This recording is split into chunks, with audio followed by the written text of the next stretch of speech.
Thank you very much for that, Paul. Okay, so next, there's probably been lots of different times where you may have been out with people, maybe gone for a drink, gone for a meal. Is there any occasion like that where, something interesting or inspirational has happened to you in your life, a moment that really stands out for you?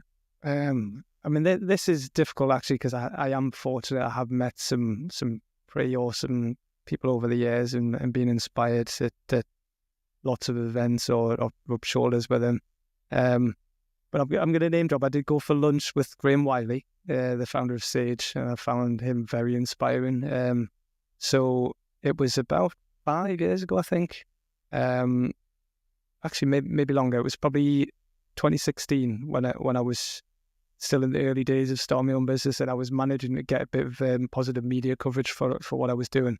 And I got a phone call from a guy who works for a successful PR agency in the Northeast, and he said, "Oh, I've just read your article in the Journal, I think it was. I think Graham Wiley would like to meet you." And I was like, "All right, okay." Because actually in the interview, it was an interview, and it did say, "Who would you like to go for lunch with?" And I said, "Graham Wiley." Yeah. So this PR guy who was working with Graham had obviously seen that, and he said, give him a ring. This is his number." So I rang him and just said, "Oh, Graham, you not remember, but I used to work for Sage many years ago. And I've just had an article, and I said I would like to go for dinner." And the PR man said, "You might be just..." He said, "Yeah, let's meet up for lunch." So we met at Close House, which is a amazing international golf course near Wylam, but it's also where Graham lives. So he lives in the mansion at Close House. That's his house, and the clubhouse is his is basically where he has his breakfast and his lunch, and he has all his meetings there and stuff. And he was just such a humble, down to earth guy, like very inspiring, and I'm drawn to people like that. I'm drawn to people who are successful but humble with it as well. That's my favorite type of entrepreneur and business owner, and it's something I hope I am and always would be.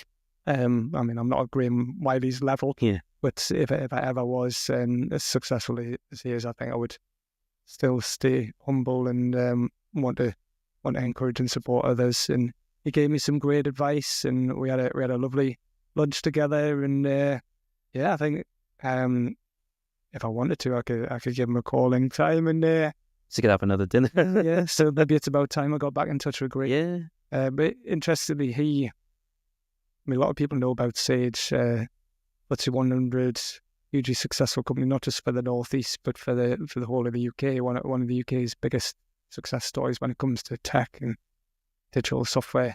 But when he built that up, when he sold it, when he exited the company, he retired for a weekend, and then he started a new business again. He started TSG, I think, on the Monday.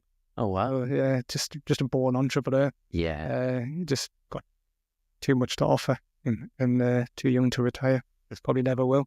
Keeps himself busy, because that's the thing is, you've got a world famous company that started right here, and it's an amazing opportunity to have had dinner with the person, and the fact that they remain humble as well. To have a company as large as them that everyone's heard of in some way or another, and just to be able to meet the person and potentially have another dinner with them if he wanted to is absolutely fantastic. No, I think the other thing I would just quickly say on that is that, the fact that I said I would like to have dinner with him, because like when they asked me that question, I was like, well, this is an opportunity. Like, exactly. You never know, thoughts become things. I meant, put it out there, and then you never know what's going to happen. But the fact I've put it out there resulted in something. Yeah, it happened, and it wouldn't have happened any other way, So that's a really great stuff. So who are we going to have a lunch with, Peter? Who do you want to have lunch with? That's a really good question. Who would I have lunch with? I guess it's like, it would be somebody, I suppose, in a very similar vein, somebody who would be good to sort of learn more about. There's so many people who kind of stand out, including yourself. So maybe we'd have a group dinner, maybe with a few people from the Northeast, and just have a chat. You got to think bigger than me, You're going to.